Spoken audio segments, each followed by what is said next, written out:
জয় গুরুদেব। আবার চলে এলাম। তো আজকে আমি হ্যাপিনেস ক্লাস নিচ্ছিলাম, আর ওই সময় উনি একজন পার্টিসিপেন্ট প্রশ্ন করেছেন যে এক একজন এক এক রকম তাদের ব্যবহার, এবং এক একজনের এমন ব্যবহার যেটাকে সহ্য করাই মুশকিল, এবং এমন একটা টপিক নিয়ে আলোচনা করে যেগুলো কোনো দরকার নেই।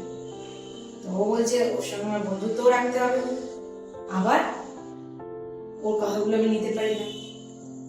তো তখন আমি বলছিলাম যে স্বীকার করে নেই।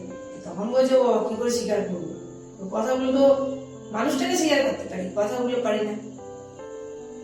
তো তখন বললাম গুরুদেবেরই নলেজ, যে তুমি যদি সামনের ব্যক্তিকে স্বীকার করে নিতে না পারো, তোমার যার কথা সহ্য হচ্ছে না, তো তাহলে কি হবে? তোমার মনটা কষ্ট যাবে, তাই না? মনটা কার? বললো আমার। যে কোনো কিছুর বিনিময়ে আমাদের মনকে আমাদেরকে খুশি রাখতে হবে, তাই না? তো আরো সহজ পদ্ধতি কি? সুদর্শন ক্রিয়া। যখন রেগুলার তুমি সুদর্শন ক্রিয়া করবে, তো অটোমেটিক্যালি তুমি যাকে স্বীকার করতে পারো না সবাই কি তোমার খুব ভালো লাগবে।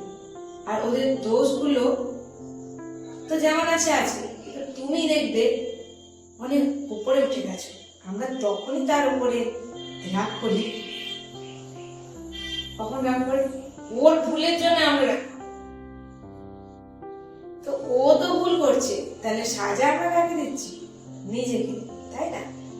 তো সেই জন্য আমাদের কি করতে হবে? এই সুদর্শন ক্রিয়া এর সারা বিশ্বের অনবদ্য সৃষ্টি রেগুলার আমরা যদি করি, তো তুমি দেখতে পাবে কত কিছু যেগুলো তুমি পারবে না ভেবেছিলে, সবকিছুই তুমি পারবে।